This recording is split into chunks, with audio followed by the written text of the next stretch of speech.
దేశం యొక్క పరువు ప్రతిష్టను తాకట్టు పెట్టి ఈ రోజు గౌరవాన్ని కల్పించి ప్రపంచ దేశాల ముందు భారతదేశ వ్యాపార వ్యవస్థలు అవినీతిలో కూరుకుపోయినాయి.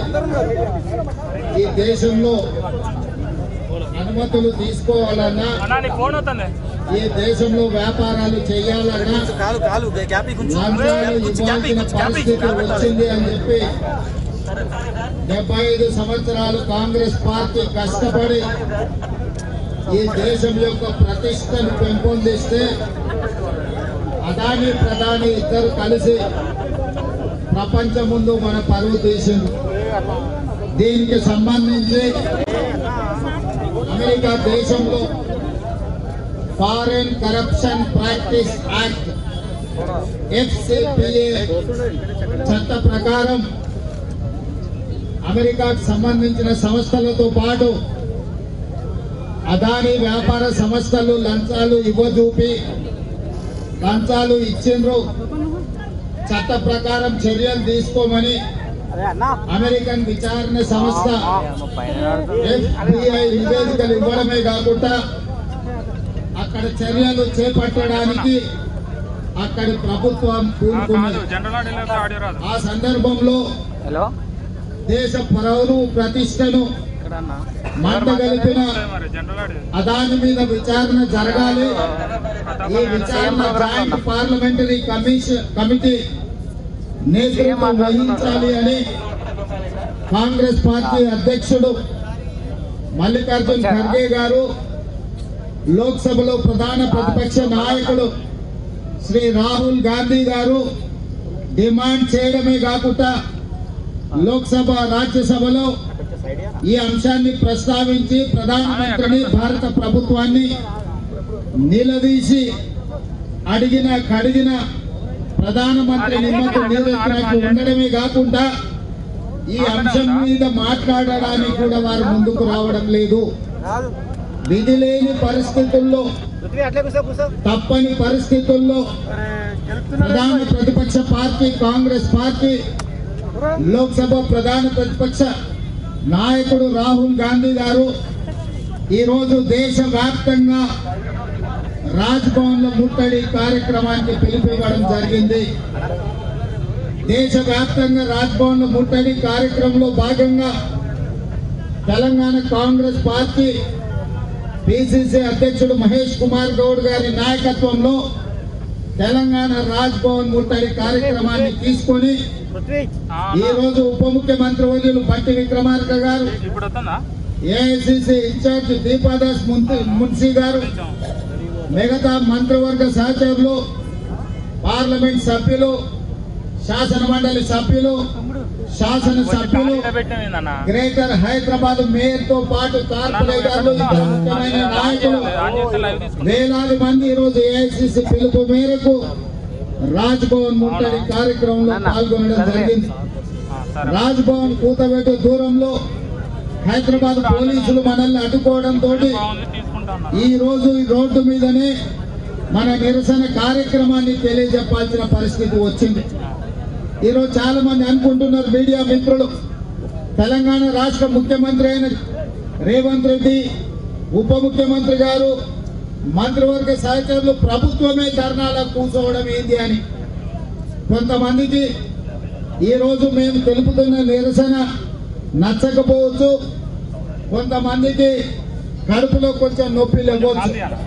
కానీ ప్రజాస్వామిక విధానంలో सड़क से लेकर संसद तक राहुल गांधी जी, मल्लिकार्जुन खड़गे जी अदानी और प्रधानी के बारे में जो चर्चा उठाए संसद में, इसके बारे में चर्चा कर जॉइंट पार्लियामेंट्री कमेटी डालने के लिए हमारा कांग्रेस पार्टी के ओर से इंडिया अलायंस के तरफ से हम लोग डिमांड किया हुआ है। और लोकसभा स्पीकर, राज्यसभा चेयरमैन से भी विपक्ष ने बात सामने रखा हुआ है कि आप जेपीसी डालो, हम लोग चर्चा के लिए तैयार हैं, ये चर्चा इस संसद में लागू करो। मगर प्रधानमंत्री ने लोकसभा स्पीकर के ऊपर, राज्यसभा चेयरमैन के ऊपर दबावट ले आकर कोई चर्चा लेने के लिए या जेपीसी डालने के लिए तैयार नहीं है। इसीलिए आज हम लोग मजबूरी से इस देश 140 करोड़ जनता को मालूम होने के लिए पूरा दुनिया में इस देश की प्रतिष्ठा और इस देश को बेइज्जती किए अदानी और प्रधानमंत्री नरेंद्र मोदी जी। इसीलिए मजबूरी से हम असेंबली से निकलकर जो मल्लिकार्जुन खड़गे जी, राहुल गांधी जी जो आवाज दिए, उनके आवाज पे हम लोग आज पद यात्रा किए, राजभवन के सामने हम धरना लागू किए। क्योंकि हम सरकार चला रहे, हमें पता है, मगर हम राज्य सरकार चला रहे। भारत सरकार ने, मोदी जी ने खास कर अदानी को बचाने के लिए कोशिश कर रहा है। आज हम प्रधानमंत्री से मैं एक ही सवाल पूछना चाहता हूँ, आज सब दुनिया के सामने अपने देश का बेइज्जती जो की है अदानी, आपको अदानी से क्या लालूची है? अमेरिका में फॉरेन करप्शन प्रैक्टिस एक्ट के हिसाब से अदानी और अदानी के साथ उनके परिवार को केस में लागू किए FBI ने। वो अमेरिका जब अदानी के खिलाफ कार्रवाई शुरू किए, फिर इस देश में अदानी के खिलाफ कार्रवाई करने के लिए आप क्यों पीछे हट रहा है? जो अदानी के खिलाफ कार्रवाई करने के लिए हम लोग लोकसभा में और राज्यसभा में, संसद में हम डिमांड किए, तो आप हमारे विपक्ष को लोकसभा से बाहर धक्का मार के निकाल रहे, मगर आप अदानी के खिलाफ कार्रवाई करने के लिए राजी नहीं हो रहा है। ये क्या तरीका से इस देश को चला रहे हैं मोदी जी? किसको बचाने के लिए आप कोशिश कर रहा है? होगा आपका खास दोस्त, होगा आपके बचपन के दोस्त अदानी, ये आपके बचपन दोस्त को लूट कर उनको इस देश को हवाला करना कोई ठीक नहीं है। इसीलिए आज हम लोग मजबूरी से शासन सभा से लेकर आज हम पद यात्रा किए, राजभवन के सामने धरना कर रहा है। या यही खत्म होने वाले नहीं है, आगे हम लोग, आप जेपीसी नहीं डाले तो राष्ट्रपति भवन के सामने भी हम लोग धरना करने वाले हैं।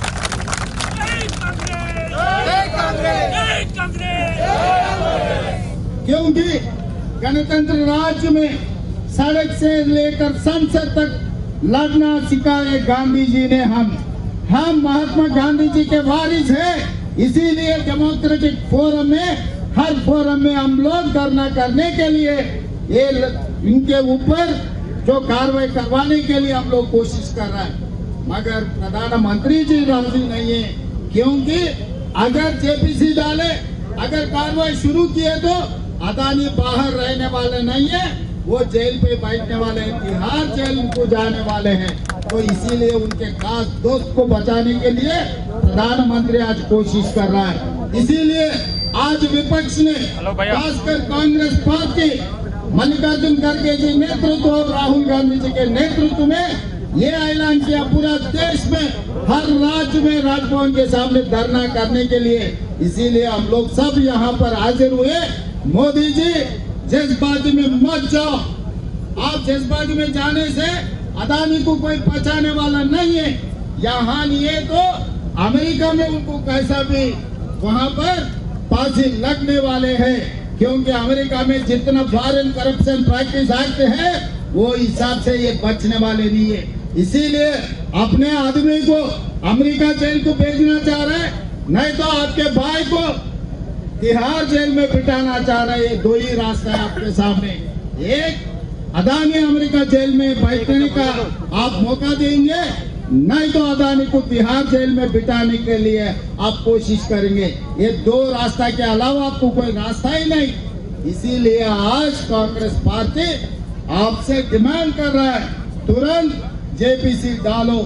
जेपीसी नहीं डालने के वजह से अदानी बचने वाले नहीं है। మిత్రులారా, ఈ రోజు మనం అందరం ప్రజాస్వామిక దేశంలో ఉన్నాం. ప్రతి సమస్య మీద ప్రభుత్వం దృష్టికి తీసుకెళ్లడానికి లేదా ప్రభుత్వం మనం తీసుకెళ్లే సమస్యల్ని పరిష్కరించకపోతే నిరసన తెలుపడము, రాష్ట్ర రోకో చేయడము, ధర్నా చేయడము, లేకపోతే చట్టసభల్ని స్తంభింపజేయడము చేస్తాం. ఈ రోజు భారతదేశ అత్యున్నత లోక్సభ రాజ్యసభలో గత కొన్ని రోజులుగా మన ప్రభుత్వం స్పష్టంగా ఒక పక్కన మల్లికార్జున ఖర్గే గారి నేతృత్వంలో, రెండవ పక్కన రాహుల్ గాంధీ గారి నేతృత్వంలో నిరసన తెలపడం జరిగింది. పార్లమెంట్ లో వరుసగా ధర్నాలు చేయడం జరిగింది. అయినా ప్రధానమంత్రి దిగొస్తలేడు. ప్రధానమంత్రి గారు ఎవరేమనుకున్నా సరే, ఈ దేశం ఎక్కడ పోయినా సరే, ఈ దేశాన్ని అదానికి వ్యతిరేకంగా జేపీసీ చెయ్యను అని చెప్పి ఈ రోజు ప్రధానమంత్రి కాబట్టి విధి లేని పరిస్థితుల్లో తెలంగాణ రాష్ట్ర ముఖ్యమంత్రిగా ఈ రోజు శాసనసభ సమావేశాల నుంచి సరాసరి ఈ ధర్నాలో, ఈ పాదయాత్రలో, రాజ్ భవన్ ముట్టడి కార్యక్రమంలో పాల్గొనాల్సిన పరిస్థితి వచ్చింది. ఈ దేశంలో ప్రజాస్వామ్యాన్ని కాపాడడం, ప్రజాధనాన్ని కాపాడడం మా బాధ్యత. ముఖ్యమంత్రి గారు ఏ హోదాలో ఉన్నా ప్రజాధనాన్ని కాపాడవలసి వస్తే రోడ్డు ఎక్కుతాం, చట్టసభల్లో నిరసన జరుపుతాం. ఈ రోజు దాంట్లో భాగంగానే ఈ రోజు ఈ కార్యక్రమాలన్నిటిని కూడా మేము తీసుకున్నాం. ఇంకొక పక్కన జ్యోతికాడి నక్కలాగా టీఆర్ఎస్ వాళ్ళు కాసుకొని ఉన్నారు. టీఆర్ఎస్ వాళ్ళు అంటున్నారు, అయా ముఖ్యమంత్రిని నువ్వెక్క ధర్నా చేస్తావని. నేను చేయను, నువ్వు చేస్తావా? నేను ఇవాళ టీఆర్ఎస్ సన్నాసులను అడుగుతున్నా, అమెరికా దేశంలో ఈ దేశ పరువు ప్రతిష్ట తీసిన అదాని మీద విచారణ చేయాలన్నా వద్దా? ఈ రోజు ప్రధానమంత్రి జేపీసీ వెళ్ళమంటే తప్పించుకొని తిరుగుతున్నాడు. పార్లమెంటు నడుపుతలేడు. పార్లమెంట్ లో, రాజ్యసభలో ఈ ఎంపీల విధానం ఏందో నువ్వు చెప్పు చంద్రశేఖర్ రావు గారు. ఇవాళ అసెంబ్లీలో మీరు చెప్పండి, రేపు మీ విధానం ఏంటి? భారతదేశ పరువు ప్రతిష్టను ప్రపంచ దేశాల ముందు మంట కలిపి అదానిని శిక్షించాలన్నా వద్దా? అదానిని కాపాడుతున్న నరేంద్ర మోడీని నిలదీయాల్సిన అవసరం ఉందా లేదా? తెలంగాణ రాష్ట్ర ముఖ్యమంత్రిగా ఉన్న నిరసన కార్యక్రమంలో పాల్గొన్న మమ్మల్ని కాంగ్రెస్ పార్టీని అవహేళన చేసే ప్రయత్నం చేస్తున్నారు. మీరు అవహేళన చేయడం ద్వారా అదానిని కాపాడే ప్రయత్నమే. చీకట్లో ప్రధానితో చేసుకున్న ఒప్పందం ఢిల్లీకి వెళ్లి బీజేపీ పెద్దల కాళ్ళు మొక్కి అరెస్టుల నుంచి తప్పించుకోవడానికి ఇవాళ బీఆర్ఎస్ బీజేపీకి లొంగిపోయింది. దాంట్లో భాగంగానే అదాని అవినీతి మీద ఇవాళ బీఆర్ఎస్ వాళ్ళు మాట్లాడతలేదు. అందుకే ఇవాళ ఈ వేదిక మీద నుంచి చంద్రశేఖరరావు గారిని, హరీష్ రావు గారిని, తారక రామారావు గారిని, కల్వకుంట్ల కవితను నేను అడుగుతున్నా, మీది ఎవరి వైపు? మీరు ప్రజల వైపా లేకపోతే అదాని ప్రధాని వైపా? ఈ రోజు పార్లమెంట్ లో మీ విధానం ఏంటి? రేపు శాసనసభలో మీరు అదానిని అరెస్ట్ చేయమంటారా వద్దంటారా చెప్పండి. అది చెప్పరు. ఎందుకంటే అదానికి వ్యతిరేకంగా మాట్లాడితే నరేంద్ర మోడీ ప్రధాని వీళ్ళని జైల్లో పెడతాడని భయంతో ఈ రోజు బీఆర్ఎస్ వాళ్ళు లొంగిపోయినరు. అందుకే మీకు నైతిక హక్కు లేదు.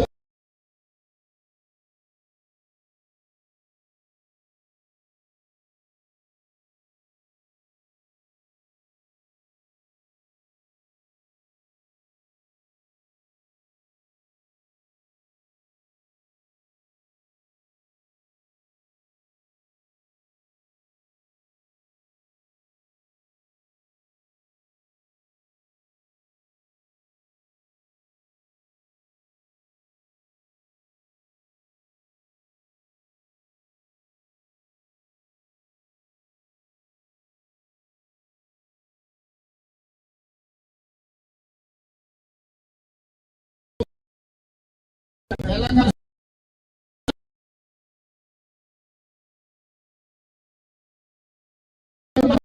బొమ్మ చేస్తారు కాపాడడానికి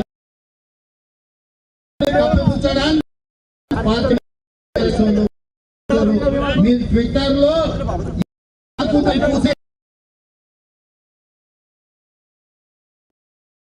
మీరు రాండి, ఈ చర్చ డిమాండ్ చేయమని అసెంబ్లీలో స్పీకర్ గారిని అడిగి టీఆర్ఎస్ చిత్తశుద్ధి ఉంటే అదాని అవినీతి మీద అమెరికాలో ఫారెన్ కరెక్ట్ ప్రాక్టీస్ యాక్ట్ కింద ఏవైతే కేసులు అయినాయో టీఆర్ఎస్ డిమాండ్ చేస్తే శాసనసభలో మేము చర్చకు అనుమతిస్తాం. తెలంగాణ శాసనసభ జేపీసీ కోసం ఏకగ్రీవ తీర్మానం చేద్దాం. మీకు చిత్తశుద్ధి ఉంటే ముందుకు రాండి. అంతే తప్ప చిల్లర మాటలతోని మీరు అదానిని కాపాడలేరు. మీరు ప్రధానికి అండగా నిలబడ్డా తప్పకుండా ప్రజా కోర్టులు ప్రధానమంత్రిని శిక్షించే వరకు కాంగ్రెస్ పార్టీ కొట్లాడుతుంది. ఈ నిరసన కార్యక్రమంలో పెద్ద ఎత్తున వచ్చి పాల్గొన్న కాంగ్రెస్ పార్టీ కార్యకర్తలకు, నాయకులకు, తెలంగాణ ఇన్ఛార్జ్ దీపాదాస్ మున్సి గారితో సహా మంత్రివర్గ సహచరులకు ధన్యవాదాలు తెలియజేస్తున్నా. మీడియా మిత్రులారా, ఈ రోజు విధి లేని పరిస్థితిలో దేశ ప్రతిష్ట కాపాడవలసిన తప్పని పరిస్థితుల్లో మేము చట్టసభలలో ఎంత నిరసన తెలిపినా ప్రధానమంత్రి నిర్లక్ష్యం వహించిండు. కాబట్టి ఈ రోజు రోడ్డు మీద ధర్నాలు చేసి నిరసన చేసి రాజ్ భవన్ ముట్టడి కార్యక్రమాన్ని తీసుకున్నాం. ఈ కార్యక్రమానికి సంపూర్ణంగా సహకరించిన మీడియా మిత్రులకు కూడా ధన్యవాదాలు తెలియజేస్తూ ఈ కార్యక్రమం ఇంతటితో ఆగదు.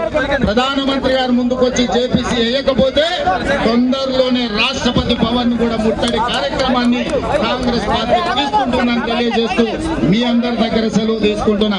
జై కాంగ్రెస్.